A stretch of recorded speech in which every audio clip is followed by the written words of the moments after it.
Hello, bienvenue pour cette nouvelle vidéo. On se retrouve aujourd'hui pour des petites recommandations de livres à lire pour Noël ou cet hiver. Pas de pal, tout simplement parce que j'ai déjà une pal Cold Winter Challenge. Donc je ne voulais pas avoir 36 pales différentes. Pour cet hiver, j'en aurai qu'une seule et ce sera celle du Cold Winter Challenge. Je vous mets la vidéo au-dessus si vous voulez voir quelle pale je me suis faite pour ce challenge. En attendant, on passe aux recommandations.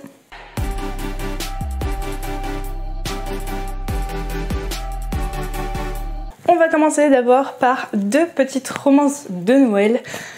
Un peu impossible de passer à côté, surtout quand on est une fan de romance. La première que je peux vous conseiller et vous recommander, c'est Putain de Noël de Lisa Sozzi. Donc pour le résumer, Sydney aime son chat, les livres, les jeux vidéo et sa vie solitaire. Issue d'une famille aisée du Luxembourg, la jeune femme s'est exilée à Nice pour mener une existence tranquille, loin des exigences familiales. Seulement voilà, très proche de sa mère, Sydney est terrifiée à l'idée de la décevoir si elle découvre la simplicité de son quotidien. Au fil de leurs appels, la trentenaire s'invente alors une vie, prétendant être directrice de banque à Monaco, entourée d'amis et enchaînant les amants. En réalité, ces conquêtes sortent tout droit des livres qu'elle dévore. Les personnages les plus loufoques traversent ces mensonges jusqu'au banquier parfait, Albert. Et celui-ci plaît tellement à sa mère que cette dernière veut à tout prix qu'il arrive au bras de Sydney pour Noël. Piégée, elle n'a plus que 2 semaines pour trouver un Albert à ramener au domaine familial pour les fêtes. J'ai beaucoup aimé cette petite romance Noël avec un petit fake date dedans. La romance est vraiment mignonne. Il me semble qu'elle va un chouille vite à mon goût, mais elle était vraiment agréable à lire et très mignonne, très Noël au final. Elle allait très bien, je trouve, pour la période. On a ensuite un de mes coups de cœur de l'année dernière qui est N'oublie pas les chocolats de Tamara Baliana. Vraiment, cette romance de Noël, ça a été un coup de cœur ultime. J'ai énormément adoré les caractères des personnages, entre du coup Davy qui est très du genre un peu grognonne, sarcastique, maladroite aussi si mes souvenirs sont bons. Je sais que j'avais beaucoup aimé aussi le caractère du personnage masculin qui était adorable. La romance va au rythme parfait, je trouve. L'ambiance Noël est très bien retranscrite. Vraiment, tout y est dans cette romance de Noël. Pour moi, il n'y a pas mieux à vous recommander, du moins dans ce que j'ai déjà lu en romance de Noël. Et donc, pour le résumer quand même, Davy n'aime pas Noël. Chaque année, elle a hâte que cette période se termine, que les gens autour d'elle cessent de se comporter comme des elfes surexcités et redeviennent des adultes. Alors quand elle perd son emploi quelques semaines avant le réveillon, c'est sans joie aucune qu'elle postule au magasin de jouets de son village d'Alsace. Sur les conseils de Louise, sa meilleure amie et précieuse alliée au quotidien, elle apporte ses chocolats faits maison lors de son premier jour. Tout le monde aime les chocolats, non ? Gabriel adore les fêtes de fin d'année, il fait partie de ceux qui, dès fin novembre, décorent leur maison, enfilent des pulls kitsch, boivent du vin chaud au marché Noël et dévorent les chocolats. Son travail de directeur de magasin de jouets lui permet de laisser libre cours à sa créativité. Son défi cette année, transformer la nouvelle recrue et son âme de Grinch en lutin du Père Noël. Dans les 3 autres livres que je vous ai sélectionnés dans cette petite recommandation, c'est des livres que je trouve sympas, que je trouve agréables, qui ont une petite vibe douce, cosy, agréable pour la période, à lire sous un plaid, quoi, avec une bonne boisson chaude. Alors déjà, j'ai sélectionné donc les carnets de l'apothicaire du coup, au niveau du storyboard, Itsuki Nanao et au dessin, Neko Kurage, si je le dis correctement. Je l'ai choisi tout simplement parce que déjà c'est un manga que j'aime beaucoup et je pense qu'il peut être grave bien à binger, vraiment sous un plaid avec une bonne boisson chaude, voilà, en restant au chaud chez nous, un bon week-end à se binger cette série de mangas. Je pense que c'est pas mal du tout. Je vais vous lire le résumé. À 17 ans, Mao Mao a une vie compliquée. Formée dès son jeune âge par un apothicaire du quartier des plaisirs, elle se retrouve enlevée et vendue comme servante dans le quartier des femmes du palais impérial. Entouré de hauts murs, il est coupé du monde extérieur. Afin de survivre dans cette prison de luxe grouillant de complots et de basses manœuvres, la jeune fille tente de cacher ses connaissances pour se fondre dans la masse. Mais quand les morts suspectes de princes nouveau-nés mettent la cour en émoi, sa passion pour les poisons prend le dessus. Elle observe, enquête et trouve la solution. En voulant bien faire, la voilà repérée. Jinshi, haut fonctionnaire, aussi beau que calculateur, devine son talent et la promeut goûteuse personnelle d'une des favorites de l'empereur. Au beau milieu de ce nid de serpent, le moindre faux pas peut lui être fatal. J'ai eu un doute sur la liaison. Donc voilà, je vous en ai déjà parlé de ce manga-là, mais je trouve que les dessins sont très très beaux. J'aime beaucoup le caractère de l'héroïne qui est déjà très mature pour son âge et pleine de connaissances et en même temps pas du tout à l'aise avec les situations sociales, etc. Donc vraiment, je le conseille à binger.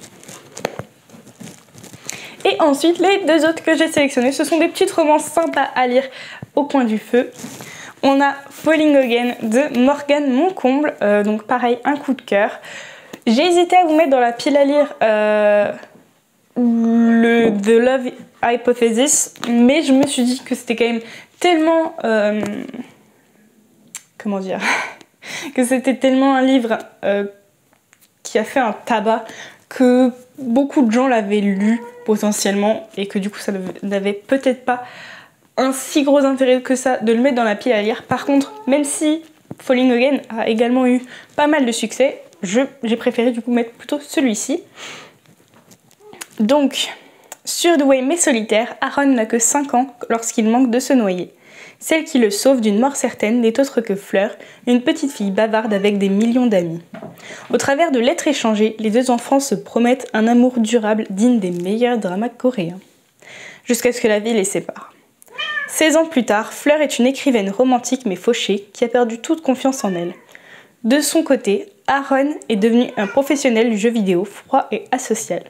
Lorsque leurs chemins se croisent à nouveau, Fleur pense que c'est le destin, l'occasion de faire table rase du passé.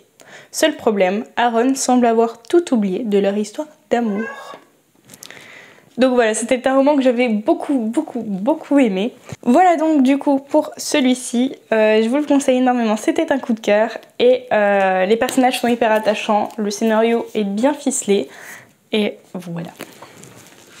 Et enfin, un livre dont je ne suis pas sûre d'avoir parlé déjà sur YouTube, mais c'était également une très bonne lecture. Il me semble que ce n'était pas un coup de cœur, mais j'avais beaucoup aimé. C'est The Man You Need de Lyssa Kay Adams. Donc pareil, une romance et je vais vous lire le résumé.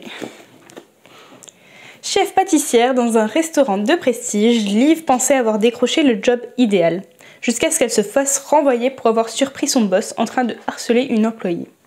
Depuis, Liv n'a qu'une idée en tête, la mettre hors d'état de nuire. Le mettre hors d'état de nuire. Pour y parvenir, elle n'a pas le choix. Elle va devoir accepter l'aide envahissante de Braden Mack, cet homme d'affaires influent et sexy, bien trop protecteur à son goût. Ce qui s'avère épineux, car même si Mack a le don de l'exaspérer, sa présence magnétique provoque en elle des sensations incontrôlables. S'il y a une chose que Mack ne supporte pas, ce sont les hommes de pouvoir qui se croient tout permis. Alors quand la volcanique Liv lui raconte que son ex-patron tente de l'intimider, son sang ne fait qu'un tour. Il va faire payer ce salaud et au passage prouver à Liv qu'il n'est pas le playboy futile qu'elle imagine. Mais comment aider une femme qui se braque à la moindre suggestion, la seule que son charme laisse indifférente? Donc j'avais beaucoup aimé celui-ci pour plusieurs raisons. Et bien déjà tout ce côté un peu... c'était pas enquête, mais faire tomber du coup le méchant, entre guillemets. J'ai beaucoup aimé le caractère de Mack, du moins la profondeur de son personnage, parce que derrière justement les apparences que voit Liv du playboy, du bad boy, il était beaucoup plus doux, beaucoup plus romantique, beaucoup plus, comment dire, beaucoup plus sensible qu'il n'y paraît. J'ai beaucoup aimé l'idée du book club aussi que forment Mac et ses amis. Et voilà, j'ai un peu moins accroché, je me rappelle du personnage de Liv justement parce que je trouvais ses réactions un peu trop exagérées par rapport à ce que Mac faisait. Alors certes, il me semble que Mac n'était pas le plus adroit, on va dire, dans ses paroles ou dans ses actions, mais il avait toujours des bonnes intentions et à chaque fois Liv le repoussait justement entre guillemets pour un argument un peu futile, dans le sens où c'était juste parce que elle s'imaginait de lui que c'était un playboy, qu'il n'en avait rien à fiche d'elle, etc. Que c'était juste pour l'avoir dans son lit ou des choses comme ça. Donc c'était un peu des excuses que je trouvais superficielles, qui justifiaient pas la manière dont elle pouvait agir et la manière dont elle pouvait le repousser. Donc voilà, j'ai moins accroché avec le personnage de Liv, mais j'ai beaucoup accroché avec tous les autres personnages. Et c'est une romance très très très mignonne quand Liv finit par lâcher un peu ses faux prétextes de repousse. Voilà. Donc voilà pour cette petite recommandation. Donc voilà pour ces petites recommandations, j'espère qu'elles vous plaisent. N'hésitez pas en commentaire à nous faire part de vos recommandations de livres à lire pendant la période Noël, hiver. Et on se retrouve bientôt pour une prochaine vidéo. Je vous souhaite de bonnes lectures. Ciao!